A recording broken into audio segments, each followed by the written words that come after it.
तो guys welcome back. जैसा कि आप सबने पिछले पार्ट में देखा कि बाकी हानमा यूजिरो हानमा के साथ बैठ के कॉफी पीता है, साथ ही बाकी जिहारू शिबा के साथ फाइट करता है जिससे उसकी दोनों आंखें डैमेज हो जाती है। वहीं दूसरी तरफ समोका रेत्सु को गंदे तरीके से मारा होता है। रेत्सु समझ नहीं पाता कि भाई इसके अटैक से कैसे बचा जाए। यहीं पर समोका रेत्सु पर पंचेस की बारिश कर देता है। ये अटैक इतने पावरफुल थे जिससे रेत्सु का दिमाग हिलने लग जाता है। यहीं पर रेत्सु को एक फ्लैशबैक आता है जहाँ पर मास्टर काकू इसको बताते हैं, देखो बेटा, जब ये अटैक तुम्हारे ऊपर हो जाए तो दिमाग को हिलने से रोको, पर कई बार इसे ठीक होने में 5 से 10 मिनट लग जाते हैं और इतनी देर में काम तमाम होना तय है। इसलिए जैसा दिमाग चाहता है वैसे ही करने लग जाओ। इसी बात को सोचते हुए रेत्सु खुद को पंच करता है जिससे वो खड़ा हो जाता है। सबके सब लोग बहुत ज्यादा हैरान होते हैं। साथ ही ये बॉक्सर सोचता है कि भाई ये दोबारा से कैसे उठ गया। और हाँ गाइस, कमेंट करके बताना कि तुम्हें और कौन सा एनिमे देखना है। चलो छोड़ो, मैं अपनी टेक्निक नहीं बदलने वाला। वेल अब ये दोनों एक दूसरे के आमने सामने आ जाते हैं। सारी की सारी ऑडियंस का ध्यान इन दोनों पे ही होता है। रेत्सु पानी पीता है और वो कोच को कहता है कि क्या हुआ कोच, आज आप मुझको कोई सलाह नहीं देने वाले? मैं बॉक्सिंग के बारे में जानता हूँ और तुम कुंफू करते हो। सच कहूँ तो मैं रिंग में कुछ भी नहीं समझ पा रहा। तुम उसके पंचेस को डॉज कर रहे हो, साथ ही बार बार खड़े हो जाते हो। यहीं पर मैच स्टार्ट होता है। रेत्सु कोच को कहता है कि कुछ तो बताएं कोच, मुझे क्या करना चाहिए? कोच कहता है कि अपनी पूरी जी जान लगा दो, बस इतना चाहता हूँ। ये सुनकर रेत्सु जोश में आ जाता है। बस इतना काफी है, कोच ने कहा कि अपनी पूरी जी जान लगा दो। इसी एक्साइटमेंट के साथ रेत्सु इसके अटैक को डॉज करते हुए एक जोरदार पंच इसके मुंह पे मारता है जिससे इसके मुंह में लगा कंगन दूर जाके गिरता है। ऐसे ही रेत्सु इसको पंच करता है जिससे ये घुटनों के बल बैठ जाता है। यहीं पर मोहम्मद अली कहता है रेत्सु तो बॉक्सिंग कर रहा है। सारी की सारी ऑडियंस, काइजर, यहाँ तक कि ये कोच भी बहुत ज्यादा हैरान होता है। यकीन नहीं होता कि मेरे बॉक्सर ने काइजर को जमीन पे बिठा दिया। और अब रेफरी काउंट कर ही रहा होता है कि तभी स्मोकर फिर से खड़ा हो जाता है। जो अब दोबारा से अपने पैरों पे खड़ा हो गया, अब देखने को आएगा असली मजा। और अब जो यानी स्मोकर रेत्सु को पंच करता है जिसे रेत्सु डोज कर लेता है। और ऐसे ही रेत्सु स्मोकर के पंचेस को डोज करते हुए स्मोकर पर गंदे तरीके से पंचेस की बारिश कर देता है। यहीं पर रेत्सु को एक फ्लैशबैक आता है। मेरे बेटे, तुम्हें इतना पसीना क्यों आ रहा है? पता नहीं, तुम्हें 1 घंटे से ज्यादा वक्त हो गया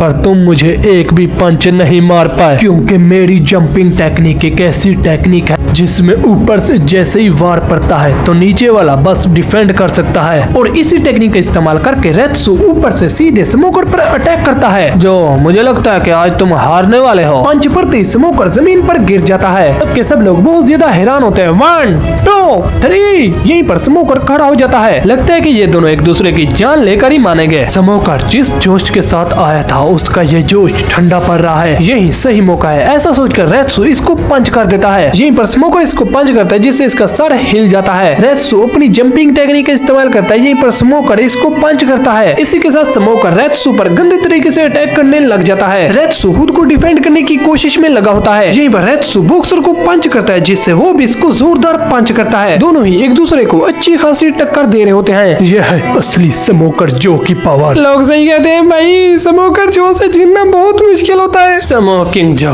तुमने तो कमाल कर दिया यार। और अब रेत्सु रिंग की रस्सियों से टकराता है। रेत्सु समझ जाता है कि अब और कोई रास्ता नहीं है। रेत्सु अपनी मुट्ठी को नोकदार बनाते हुए अपने पंच का शेप चेंज कर देता है। स्मोकर आगे बढ़ते हुए सोचता है कि अब इस खेल को खत्म करने का टाइम आ चुका है। यहीं पर ये रेत्सु पर पंचिंग करने लग जाता है कि तभी रेत्सु अपना फाइनल अटैक परफॉर्म करता है। इसे कहते हैं फिल्ट्रम। शुक्र है कि इसे बिना ग्लव्स के नहीं मारा, अगर मारता तो यहीं पर इसकी आत्मा प्राण त्याग देती। ये अटैक इतना पावरफुल होता है कि जिससे इंसान की जान भी जा सकती है। वेल अब ये अटैक इसको पड़ते ये एक ही सेकंड में नॉकआउट हो जाता है। ये देखकर सब लोग बहुत ज्यादा एक्साइटेड हो जाते हैं। इसी के साथ रेत्सु ये मैच जीत जाता है। कोच बहुत ज्यादा खुश होता है कि भाई आखिरकार मेरे बॉक्सर ने स्मोकर जो को हरा दिया। आखिर ये कैसे किया इसने, मुझे यकीन नहीं हो रहा। स्मोकर खुश होकर रेत्सु को कांग्रेट कहता है और यहाँ से चला जाता है। तुम हारे नहीं हो स्मोकर, अपना सर उठा कर जाओ, मैंने पैंतरे का इस्तेमाल किया। तभी एक आदमी जो वर्ल्ड का सबसे पावरफुल बॉक्सर है वो रेत्सु को हाथ पकड़ लेता है। साथ ही रेत्सु को इस मैच का विजेता घोषित कर देता है। तो गाइस इस बॉक्सर का नाम तुम कमेंट करके बता देना। वेल अब अगले सीन में जिहारू शिबा हानायामा को फाइट से जुड़ी सारी बातें बताता है। जीतना छोड़ दे, मैं तो बाकी से ढंग से लड़ भी नहीं पाया। हानायामा कहता है क्या तुमने बाकी को नहीं मारा? बॉस मैंने उसको मारा पर उसने खुद मौका दिया था। मौका किसने दिया इससे फर्क नहीं पड़ता। क्या सच में बॉस? वही बाकी अपने घर पर आंखों पर पट्टियां बांध के पड़ा होता है। यहीं पर बाकी उठकर अपनी आंखों को शीशे में देखकर बहुत ज्यादा खुश होता है। भाई ये सही है। तभी इसका ध्यान उसी कॉकरोच में जाता है जिसके सामने ये सर झुकाता है। दूसरी तरफ शिबा हानायामा को वो आंखों वाली बात बताता है। बॉस जब मैंने अपनी उंगलियां उसकी आंखों पे मारी तो मेरी उंगलियां ही टूट गई। हानायामा कहता है क्या तुम ये सीन दोबारा से क्रिएट कर सकते हो? बॉस मैं अपनी उंगलियां अपनी आंखों पे कैसे मार सकता हूँ। बाकी फुल स्पीड से आया और मेरी उंगलियां अपनी आंखों में डाल दी। हानाजामा कहता है कि फुल स्पीड से तुम्हारा क्या मतलब है। बॉस उसकी स्पीड बुलेट ट्रेन जैसी थी। हानाजामा हैरान होता है और वो कहता है कि बुलेट ट्रेन से क्या मतलब है। अगले सीन में यूजिरो हन्मा कैप्टन स्ट्राइडम को कहता है कि मेरी लड़ाई बाकी के साथ जल्दी हो जानी चाहिए, और अगर ये लड़ाई हो गई तो जंग शुरू हो जाएगी। वैसे आपको याद तो होगा कि आपका बेटा आज से खाना बनवाना चाहता है। मैं काफी वक्त तक अकेले ही रहा हूँ, इसलिए खाना बनाना मेरे लिए कोई बड़ी बात नहीं है। ये सुनकर स्ट्राइडम बहुत ज्यादा हैरान होता है। अगर दुनिया में बाप बेटे हर जगह एक साथ ही रहते हैं, कहीं ऐसा तो नहीं कि अब आप बाकी के साथ। ऐसा सुनते यूजिरो हन्मा इसकी सीक्रेट को कट कर देता है। स्ट्राइडम, कहीं तुम्हें ऐसा तो नहीं लग रहा कि मैं अपने बेटे से प्यार करने लग गया हूँ? नहीं होगा, नहीं, अब तो आप पहले से भी ज्यादा खतरनाक हो गए हो यार। अगले सीन में बाकी थोड़ी सी शॉपिंग करता है, फिर वो तोकुगावा के पास जाता है। बाप बेटे की लड़ाई में कोई एक दूसरे पर तरस नहीं खाएगा, क्यों? सही कहा ना मैंने। बाकी बेटा तुम बहुत हिम्मत वाले हो। पूरी दुनिया बाप और बेटे की फाइट को देखना चाहती है, और फिलहाल इस फाइट से ज्यादा कुछ इम्पोर्टेंट भी नहीं है। Police, army, self defence force तुम्हें रोकने की कोशिश करेंगे, पर मैं ऐसा होने नहीं दूंगा। यहीं पर बाकी कहता है, क्या लगता है आपको बाप और बेटे की फाइट को ये आर्मी वाले रोक सकते हैं? चले छोड़े इस बात को, मुझे आपसे एक छोटी सी मदद चाहिए। यहीं पर बाकी कहता है कि जब हमारी फाइट हो तो किसी भी आम आदमी को चोट नहीं लगनी चाहिए। तोकुगावा कहता है कि मैं इसका बंदोबस्त कर लूंगा, लेकिन जो भी हो मैं इस फाइट को रुकने नहीं दूंगा। अगले सीन में यूजिरो हन्मा डोबोरोची को कहता है कि मुझे किसी से प्यार हो गया है। क्या प्यार हो गया है? हाँ, और वो मेरा बेटा बाकी है। तुम्हें पता है कि मैं हर वक्त उसी के बारे में ही सोचता रहता हूँ। मुझे एक सपना आया कि बाकी मुझे हरा देगा। तो तुम्हें क्या लगता है कि बाकी तुम्हें हरा देगा? उसे सपना भी इसलिए कहते हैं क्योंकि सपने कभी सच नहीं होते। तुम बहुत खुश लग रहे हो अगर। अगले सीन में बाकी शिबुकावा से मिलने के लिए जाता है, जहाँ पर शिबुकावा इसको कहता है कि मैं कभी भी यूजिरो हन्मा को अपने सपने में भी नहीं हरा सकता। अच्छा, तो इसी वजह से आपने कभी यूजिरो के साथ फाइट नहीं की? बेटा बाकी तुम्हें पता है मैं सेल्फ डिफेंस करता हूँ और सिखाता भी हूँ। यहीं पर ये बाकी पे अटैक करता है, जिसे बाकी रोक लेता है। देखा तुमने मेरा अटैक कितना ज्यादा कमजोर है। एक वक्त था जब दुनिया का हर मार्शल आर्टिस्ट यूजिरो हन्मा को हराना चाहता था, पर ना जाने अब कोई भी मार्शल आर्टिस्ट उससे लड़ना नहीं चाहता। चलो छोड़ो इन बातों को बेटा, तुमने सेल्फ डिफेंस अच्छे से सीख लिया है, इसलिए अब तुम्हें यूजिरो से लड़ना भी नहीं चाहिए। यहीं पर बाकी कहते हैं कि तोकुगावा आप गलत कह रहे हैं, हमारी लड़ाई शायद कभी ना हो, और ये भी हो सकता है कि हमारी लड़ाई कल ही हो जाए। लड़ाई कभी भी डेट और टाइम फिक्स करके नहीं की जाएगी। ये सुनकर शिबुकावा बहुत ज्यादा हैरान होते हैं। अगले सीन में बाकी खाना पका रहा होता है और उसे दोबारा से ये रियलाइज होने लगता है कि कोई तो आ रहा है, और वो होता है यूजिरो हन्मा। वहीं बाकी खाना पकाने में लगा होता है। थोड़ी देर में वो खाना तैयार भी कर लेता है। यूजिरो को देखकर बाकी बहुत ज्यादा हैरान होता है। आगे आगे डैड आ गए। यूजिरो चुपचाप खाने की टेबल पे बैठ जाता है। दूसरी तरफ आर्मी वाले कड़ी सिक्योरिटी लगा के खड़े होते हैं। उन्हें डर होता है कि भाई ये यहीं पर ही फाइट शुरू ना कर दे। यूजिरो सर झुकाता है, जिसे देखकर बाकी बहुत ज्यादा हैरान होता है, और अब बाकी खाना खाते हुए यूजिरो हन्मा को ही देखने लग जाता है। ये अच्छा नहीं है, खाना खाते वक्त अपना ध्यान किसी और जगह पे लगाना उस खाने की बेइज्जती करने जैसा है। तुम किसी चीज को मार कर खा रहे हो तो उसके बलिदान की इज्जत करो। जी डैड, माफ कीजिएगा, ये इतने अच्छे से बात कर सकते हैं मैंने कभी भी नहीं सोचा था। यहीं पर यूजिरो हन्मा बड़े मजे से खाना खा रहा होता है कि तभी बाकी कहते हैं कि आजकल मुझे सी रोड बड़े पसंद आने लगे हैं, फ्रेश नहीं मिलते इसलिए फ्रीजर वेटिव लेके आता हूँ। यूजिरो कहता है कि फ्रीजर में रखने के लिए इनके अंदर हानिकारक केमिकल मिलाए जाते हैं, लेकिन जरूरी नहीं है कि तुम सिर्फ हेल्दी चीजें ही खाओ, अनहेल्दी चीजों को भी आदत डाल लो, क्योंकि हर जगह हेल्दी चीजें अवेलेबल नहीं होती। ये सुनकर मेरा रोने का मन कर रहा है। इन्होंने कभी भी मुझसे ऐसे बात नहीं की थी। मैंने इनका ये रूप कभी नहीं देखा था। साथ ही इनके चॉपस्टिक पकड़ने का तरीका भी कमाल का है। मुझे लगता था कि इन्हें लड़ाई के अलावा और कुछ भी नहीं आता। इन्हें देखकर मुझे खुद पे ही शर्म आ रही है कि खाने को इतने अच्छे से खाया जा सकता है। इसलिए आज मुझे अपने डैड पर फख्र हो रहा है, और आज मैं ये कहना चाहता हूँ, सुनिए डैड, आज बर्तन आप धो देंगे क्या? यूजिरो शांति से ड्रिंक पीता है, फिर वो इसके सामने सर झुकाता है। इन्होंने फिर मेरे सामने सर झुकाया। समझ गया, ये थैंक्स कहना चाहते हैं। चलो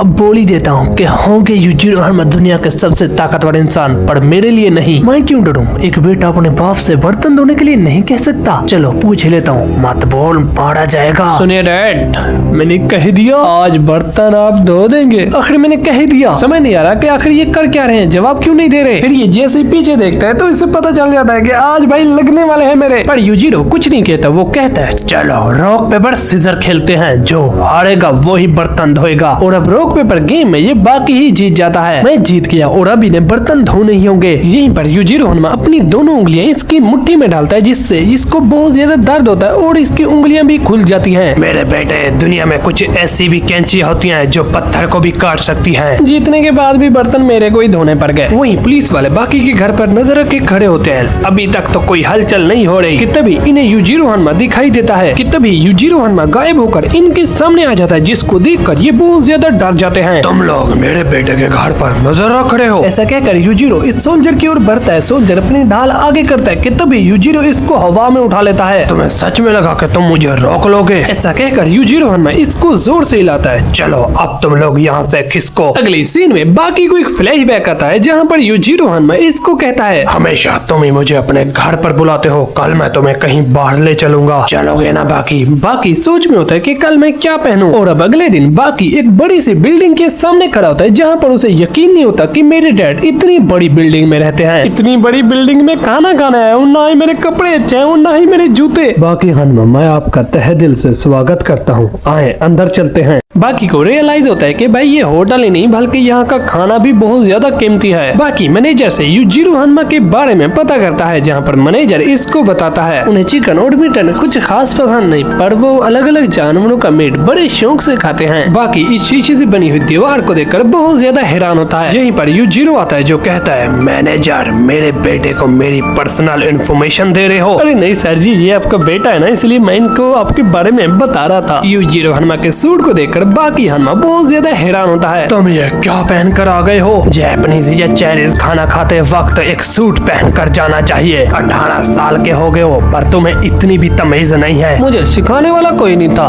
मुझे ताना मार रहे हो। ये बात सुनकर सब लोग हिल जाते हैं कि तभी बाकी कहते हैं, हाँ डैड आप ऐसा ही समझ लें, अच्छे कपड़े और जूते पहनना, लोगों को तौर तरीके बताना, अच्छा खाना खाना, ये सारी बातें मुझे किसी ने नहीं बताई। आपका सिर्फ एक ही मैसेज होता, सामने वाले को हराकर दुनिया का सबसे ताकतवर इंसान बनना। यही बातें सुनी और मैंने मानी। ये सुनकर युजिरो हनुमा बहुत ज्यादा गुस्सा हो जाता है। फिर भी युजिरो कहता है, बैठ जाओ। तो सर क्या लेके आऊँ आपके लिए? बाकी और युजिरो अपनी फेवरेट ड्रिंक मंगवाते हैं। युजिरो हनुमा अपनी ड्रिंक बाकी को शेयर करता है, जरा इसे पी कर देखो। फिर जब बाकी इसको पीता है तो उसके होश उड़ जाते हैं, क्योंकि ये वाकई में बहुत ज्यादा टेस्टी होती है। आज पहली बार मैं अपने डैड के साथ खाना खाने के लिए आया हूँ। युजिरो कहता है कि प्लेट के साथ जो चम्मच पड़े हैं उनका इस्तेमाल करके खाने को खाते हैं। फिर जब बाकी खाना खाता है तो वाकई में ये भी बहुत ज्यादा टेस्टी होता है। बाकी युजिरो की कॉपी करके चम्मच को बिल्कुल सीधे प्लेट पे रखता है। और अब इसको खाने के बाद बाकी सोच रहा होता है, वैसे तो मैंने कई सारे सूप पिए हैं लेकिन आज मैं टर्टल सूप पी रहा हूँ। वेल ये सूप भी इसको बहुत ज्यादा पसंद आता है। खाना खाते हुए इसको टाइम का पता भी नहीं चलता। वेल अब खाना खाने के बाद युजिरो एक ड्रिंक ऑर्डर करता है और साथ ही बाकी भी यही ड्रिंक ऑर्डर कर देता है, जो कि बहुत ज्यादा कड़वी होती है। बे यार, इस कड़वी ड्रिंक को पीकर हमारे बीच में कड़वी बातें शुरू हो गई। डैड मुझे सच सच बताएं, क्या आपने मेरी माँ एमी को क्यों मारा? तुम इस वक्त ये सवाल क्यों पूछ रहे हो? बाकी कहता है कि मैं सिर्फ सच जानना चाहता हूँ। चले अब बताइए, युजिरो हनुमा ने मेरी मॉम को क्यों मारा? ये सुनकर युजिरो बहुत ज्यादा गुस्सा होता है और वो कहता है कि एक साथ खाने पर बैठने का ये मतलब नहीं कि तुम अपनी हद पार कर लो। युजिरो के गुस्से से ये पूरी बिल्डिंग कांपने लग जाती है। अब बता भी दीजिए डैड कि आपने मेरी मॉम को क्यों मारा? यहीं पर ये मैनेजर अंदर का नजारा देखकर हिल जाता है, क्योंकि बाकी ने अपने डैड को गले से पकड़ रखा होता है। तुम्हारी इतनी हिम्मत? यहीं पर बाकी इसे दोनों हाथों से पकड़ लेता है और अब युजिरो हनुमा बहुत ज्यादा गुस्सा हो जाता है। युजिरो हनुमा इतना ज्यादा इरिटेट हो जाता है कि सब लोग बहुत ज्यादा डर जाते हैं। यहीं पर युजिरो हनुमा बाकी को चक्री की तरह घुमा देता है। बाकी चेयर पे होता है। बाकी तुमने मेरे ऊपर हाथ उठाया है, इसका मतलब जानते हो ना? चलो आज मैं तुम्हें थोड़ी इज्जत करना सिखाता हूँ। आप चाहते हैं कि मैं पीछे हट जाऊँ? नहीं, मैं अभी और इसी वक्त तुमसे लड़ना चाहता हूँ। यहीं पर युजिरो हनुमा इसको पंच करता है और वो कांच से बनी हुई दीवार टूट जाती है। नीचे सारी पुलिस इस फाइट को रोकने के लिए बिल्कुल तैयार होती है। आपने मुझे पिछवाड़े पे मारा। बाकी पिछले 4 साल से इस फाइट का इंतजार कर रहा था। आज युजिरो को इस फॉर्म में देखकर बाकी इस फाइट से पीछे हटना चाहता है। यहीं पर युजिरो इसके पास आता है और वो कहता है कि बाकी मेरे बच्चे, इसमें तुम्हारी कोई गलती नहीं है, गलती तुम्हारे इस हाथ की है, क्योंकि इसने तुम्हारे डैड का गिरबान पकड़ा है। यहीं पर युजिरो इसके हाथ को मसलने वाला होता है कि तभी बाकी अपना हाथ पीछे कर लेता है। युजिरो की हाथों से धुआं निकलने लग जाता है। नालायक औलाद। यहीं पर युजिरो हनुमा बाकी को किक करता है। बाकी को ये रियलाइज तो हो जाता है कि युजिरो हनुमा बाकी से फाइट नहीं कर रहा बल्कि उसको सजा दे रहा है। और अब बाकी रेस्टोरेंट की दीवार को को तोड़ते हुए दूसरी तरफ चला जाता है। सबके सब लोग बहुत ज्यादा शॉक्ड होते हैं। माफ कीजिएगा, एक बाप अपने बेटे को तमीज सिखा रहा है। यहीं पर बाकी यूजिरो पे पंच करता है। यूजिरो इसको मुंह से ही पकड़कर उस दीवार के पास लेके चला जाता है। इसी के साथ यूजिरो हनुमा उस शीशे से बनी हुई दीवार को तोड़ते हुए दोनों ही नीचे गिर जाते हैं। अबे यार, क्या हो गया इस आदमी को? कहीं ये सुसाइड तो नहीं करने वाला? बाकी लैंडिंग के लिए तैयार हो जाओ। क्या लैंडिंग? और अब ये दोनों एक कार पे ही क्रैश हो जाते हैं। यूजिरो बाकी की तरफ अपना हाथ बढ़ाता है। यूजिरो बाकी को अपनी तरफ खींचता है। यहीं पर बाकी इसको स्लैप कर देता है। तुम्हारी तो। बाकी जब यूजिरो को पंच करता है तो उसे ऐसा महसूस होता है एक पत्थर जिसके ऊपर लगातार बारिश हो रही है, उसके ऊपर रबर की एक मोटी परत है। और बिल्कुल ऐसे ही साथ बाकी यूजिरो हनुमा को मारते वक्त महसूस करता है। बाकी के स्लैप के साथ ही यूजिरो भी इसको स्लैप कर देता है, जिससे बाकी शीशों को तोड़ते हुए दूर जाके गिरता है। पुलिस इसको रोकने की कोशिश करती है, लेकिन यूजिरो के ओड़े को देखकर ये खुद ही डर के भाग जाते हैं। वेल, अब यूजिरो गुस्से के साथ आगे बढ़ते हुए इस मॉल के अंदर आ जाता है। वो बाकी को इसकी गाल से पकड़ लेता है, जिससे बाकी को बहुत ज्यादा दर्द होने लगता है। ये तुमने क्या किया? मैंने तुम्हारे साथ खाना खाया, कॉफी पी और तुमने ये सिला दिया। मुझे जवाब दो कि तुमने ऐसा क्यों किया? यूजिरो बाकी को दूर फेंक देता है। बाकी कहता है कि मुझे कोई जवाब नहीं देना। यूजिरो स्माइल करता है। बाकी समझ जाता है कि ये बस बाप बेटे के दरमियान होने वाली एक छोटी सी लड़ाई है। ऐसा कहकर ये अपने शूज यूजिरो की तरफ फेंकता है, जिसे यूजिरो डोज कर लेता है। बाकी इसको किक मारने की कोशिश करता है। यहाँ पर यूजिरो अपना पाँव मारकर इसका बैलेंस ही बिगाड़ देता है। बाकी कहता है कि इस फाइट में ना मैं अपनी पूरी पावर का इस्तेमाल करूंगा और ना ही इन्हें दर्द पहुंचाने की कोशिश करूंगा। यूजिरो इसके अटैक को डोज करते हुए कहता है, ऊपर वाले ऐसे जिद्दी औलाद किसी को ना दे। यहीं पर यूजिरो हनुमा बाकी को एक जोरदार किक मारता है, जिससे बाकी दूर जाके गिरता है। बाकी को समझ आ जाता है कि भाई बाप बाप होता है और बेटा बेटा ही होता है। यूजिरो हनुमा जब भी बाकी से फाइट करता है तो वो अपनी पूरी पावर का इस्तेमाल करता है, लेकिन बाकी भाई कुछ ज्यादा ही रिस्पेक्ट दे रहा था। दूसरी तरफ प्राइम मिनिस्टर ने आर्मी को बुला लिया होता है। वहीं यूजिरो बाकी के पास जाकर कहता है, भले ही तुम्हारे अंदर अकल नहीं है, लेकिन तुम्हारा शरीर तुम्हारा साथ दे देता है। बड़ा मैं तुम्हारी अकल ठिकाने पे लाने वाला हूँ। कि तभी बाकी अटैक करता है। यूजिरो अपनी वेब स्ट्राइक का इस्तेमाल करके बाकी को इतनी जोर से मारता है कि बाकी की चीखें निकल जाती है। छोड़ दो। यहीं पर यूजिरो हनुमा दूसरी स्ट्राइक करता है और ये स्ट्राइक बाकी को अंदर से हिला के रख देती है। क्या हुआ बेटा, दर्द हो रहा है तुम्हें? जिंदगी में पहली बार बाकी खुद को बचाने की कोशिश में लग जाता है। तो गाइस, यूजिरो हनुमा ने एक ऐसी टेक्निक का इस्तेमाल किया है जहां पर स्किन पे अटैक किया जाता है। इसके इस्तेमाल से बहुत ही ज्यादा दर्द होता है कि तभी बाकी भी यूजिरो हनुमा पर इसी अटैक का इस्तेमाल करता है। अब आपको पता चल गया होगा कि दूसरों पे जब अटैक किया जाता है तो उन्हें कैसा महसूस होता है। कि तभी बाकी शॉक्ड हो जाता है। यूजिरो हनुमा की पूरी बॉडी पर नसें ही नसें उभर आती है। बाकी के वेब स्ट्राइक से यूजिरो हनुमा को जरा भी दर्द नहीं होता। दरअसल यूजिरो हनुमा अपनी बॉडी के हर एक मसल्स को बहुत ज्यादा टाइट कर लेता है, पर उसने अपनी बॉडी के अंदर वाले मसल्स को बहुत ही ज्यादा ढीला कर लिया होता है। यानी कि उसकी बॉडी बाहर से टाइट और अंदर से बहुत ही ज्यादा नरम होती है, इसलिए उसे बाकी की वेब स्ट्राइक से ज्यादा दर्द नहीं होता। यूजिरो हनुमा को रिलैक्स देकर बाकी हनुमा बहुत ज्यादा हैरान होता है। तुम्हें क्या लगा इस मामूली से अटैक से तुम मुझे दर्द दे पाओगे? कोई भी कदम उठाने से पहले एक बार सोच लेना कि तुम्हारा मुकाबला किससे है। तुम अपनी माँ की मौत का बदला लेना चाहते थे ना, चलो आओ ले लो अपनी मॉम का बदला। दूसरी तरफ मिलिट्री भी आ जाती है। बाकी और यूजिरो हनुमा अपना अपना स्टांस अपना लेते हैं कि तभी तोकुगावा आता है, जो ये कहता है, बेटा बाकी इस लड़ाई में तुम अपनी पूरी जी जान लगा देना। मिलिट्री से कहकर मैंने ये पूरी बिल्डिंग खाली करवा दी है, जिससे तुम्हारी लड़ाई आम लोगों को नुकसान नहीं पहुंचा सकती। बेटा बाकी दिखा दो यूजिरो हनुमा को कि तुम क्या कर सकते हो। ये सुनकर बाकी का जोश और भी ज्यादा बढ़ जाता है, इसलिए बाकी यूजिरो हनुमा पे अटैक करता है कि तभी यूजिरो हनुमा इसको दूर फेंक देता है, जिसे देखकर ये दोनों बहुत ज्यादा हैरान होते हैं। बाकी दीवार के अंदर धंस जाता है। उसे महसूस होता है कि यूजिरो किस लेवल का बंदा है। क्या बात है, मेरा पंच इनकी तरफ बढ़ने से पहले इन्होंने मुझे पंच कर दिया। बाकी आखिरी बार कह रहा हूँ, मेरे खिलाफ अपनी पूरी ताकत का इस्तेमाल ना करना मेरी बेइज्जती करने जैसा है। ये बात मैं दोबारा नहीं कहूँगा। बाकी समझ जाता है कि आज मैं इन्हें अपनी असली ताकत दिखा के रहूंगा। मेरे सामने दुनिया का सबसे ताकतवर इंसान खड़ा है, जिसने अपनी जिंदगी में कभी भी हार का मुंह नहीं देखा है। चुप क्यों हो बाकी? एक बाप अपने बेटे के पास एक असली ताकत ही तो देखना चाहता है, मुझे अपनी असली ताकत दिखाओ। ये सुनकर बाकी के चेहरे पर एक अलग ही स्माइल आ जाती है। बाकी मैं तुम्हारे अंदर झांक सकता हूँ, लेकिन मुझे देखना है कि तुम्हारे अंदर कितनी पावर है। चलो अब अपनी असली ताकत दिखाओ। ठीक है डैड, मैं तैयार हूँ। अपनी बॉडी को ढीला छोड़ो। अपनी बॉडी के सारे मसल, जॉइंट, दिमाग, यहाँ तक कि मेरा एक सेल भी पिघल रहा है। इस स्पीड को हासिल करने वाला सिर्फ एक है जो अपनी शुरुआत मैक्सिमम स्पीड से ही शुरू करता है। ये जो तुम सोच रहे हो ऐसा करके भी दिखाओ ना बेटा। बाकी ये सुनकर बाकी बहुत ज्यादा हैरान होता है। मैं इंतजार कर रहा हूँ, खुद को मोम की तरह पिघला दो। और अब बाकी अपने दिमाग में खुद को पूरे तरीके से मेल्ट कर देता है। यहीं पर बाकी अपने जिस्म को ढीला करते हुए 270 किलोमीटर पर आवर की स्पीड से यूजिरो हनमा से टकरा जाता है और अब बाकी यूजिरो हनमा को पीछे धकेलने लग जाता है। यूजिरो हनमा समझ जाता है कि बाकी के अंदर जो पावर है वो किसी आम इंसान में नहीं हो सकती। बाकी के चेहरे पर स्माइल होती है। और हाँ गाइस, वीडियो को लाइक करके चैनल को सब्सक्राइब भी कर दो। ये तुमने कैसे किया?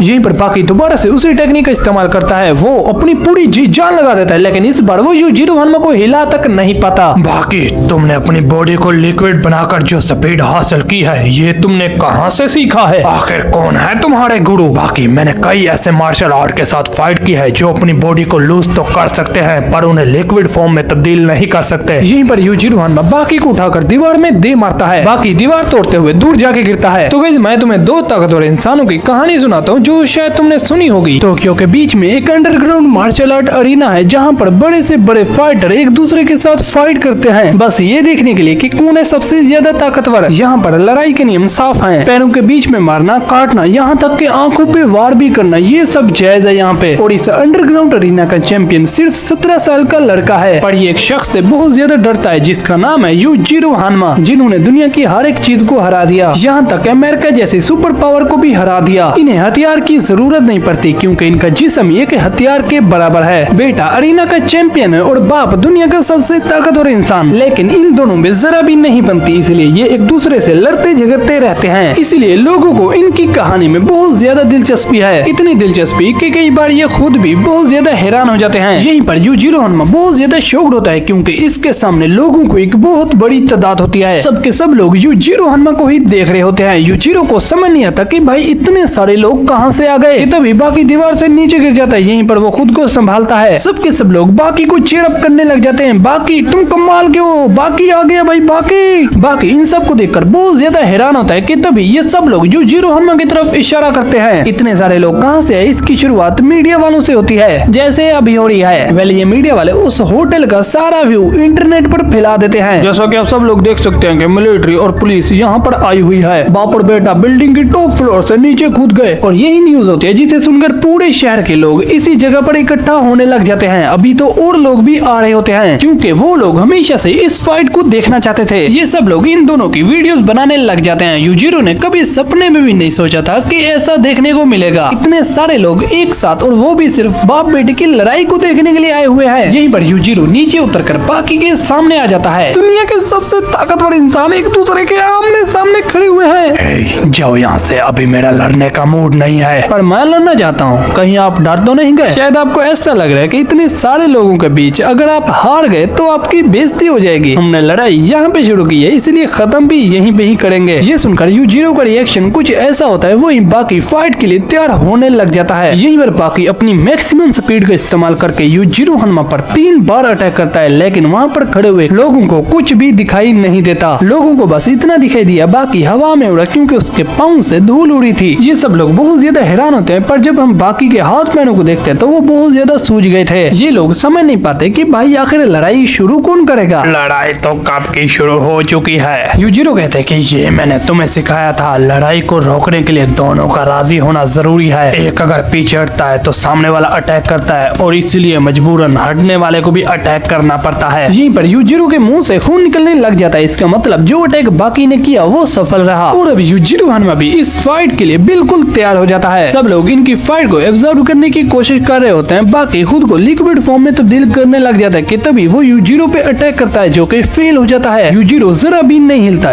याद रहे कि मेरे खिलाफ एक ही टेक्निक का इस्तेमाल 2 बार नहीं कर सकते। यहीं पर यूजिरो हनमा अपना हाथ उठाता है और बाकी के मुंह पर दे मारता है। इस एक फटके ने बाकी को उसकी नानी याद दिला दी होती है। यूजिरो हनमा के इस मूव से बाकी की आंखों से पानी निकलने लग जाता है। बाकी इन लोगों के बीच में जाके गिरता है, फिर भी ये लोग इसकी वीडियोस बना रहे होते हैं। यूजिरो हनमा बाकी के पास सांस आने लगता है सब लोग यहाँ से भाग जाते हैं। बाकी दोबारा से उठकर यूजिरो पे अटैक करने की कोशिश करता है कि तभी यूजिरो वही मूव इस्तेमाल कर देता है। इस अटैक से लोगों के कान बजने लग जाते हैं, बाकी की आंख और नाक दोनों ही डैमेज हो जाती है। तो वो कहता है कि ओ गॉड, खुश तो बहुत हो गए ना तुम, क्योंकि तुम्हारा सपना आज पूरा हो गया। बाकी दोबारा से अटैक करता है। यूजिरो दोबारा से उसी मूव का इस्तेमाल करता है। बाकी दूर जाके गिरता है। सब लोग बहुत ज्यादा हैरान होते हैं। आंखों से लगातार पानी बहने के बावजूद भी बाकी दोबारा से खड़ा हो जाता है।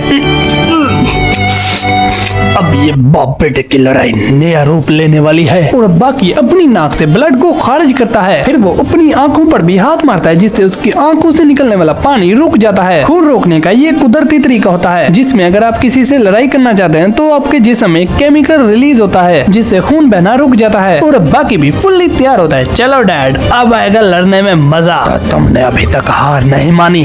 और मैं मानूं ऐसा कि बाकी यूजिरो पे अटैक करता है। और ऐसे ही बाकी यूजिरो हनमा पर काफी सारे अटैक करने लग जाता है, जिसे यूजिरो हनमा बड़ी ही इजीली डोज कर रहा होता है। बाकी ऐसा कई बार करता है, लेकिन एक भी अटैक यूजिरो हनमा को छू नहीं पाता। बाकी मैं तुम्हारे लिए बहुत खुश हूँ, जैसा तुम चाहते थे वैसा ही हो रहा है। मैंने आज तक ऐसा बाप नहीं देखा जिसे अपने बेटे के साथ खेलना इतना ज्यादा पसंद है। और अब बाकी अटैक करते करते पीछे हो जाता है। सबके सब लोग बहुत ज्यादा हैरान होते हैं। ऊपर से प्राइम मिनिस्टर और तोकुगावा इनकी फाइट को देख रहे होते हैं। डिफेंस और पुलिस फोर्स बड़े अच्छे से काम कर रही है। सर, क्या ये लोगों की रक्षा कर पाएंगे? ऐसा सिर्फ मेरा बेटा ही कर सकता है। यहीं पर बाकी को कुछ फील होता है। अच्छा, तो वो यहीं पर है। बाकी अपने हाथ ऊपर करता है। सब लोग इसी को ही देख रहे होते हैं। अगर वो मुझे देख रहा है तो मुझे ये दिखाना ही होगा। और अब बाकी एक स्टांस अपना लेता है, जिसको देखकर यूजिरो हनमा बहुत ज्यादा हैरान होता है, क्योंकि बाकी ने उस वक्त के सबसे खतरनाक डायनासोर का रूप ले लिया होता है। इसका नाम तुम कमेंट कर देना। एक फाइटर किसी भी जानवर के आकार में तब्दील हो सकता है। सारे लोग इसी को ही देख रहे होते हैं। ऐसा क्यों किया तुमने बाकी? ऊपर से पिकल अपनी तेज आंखों का फायदा उठाते हुए इस फाइट को देख रहा होता है। तो ठीक है गाइस, यही थी आज की वीडियो। आई नो वीडियो काफी लेट हो गई, क्योंकि पढ़ाई के साथ चैनल को मैनेज करना काफी मुश्किल हो जाता है, बट कोई ना, आगे वीडियो जल्दी आएगी। Bye bye.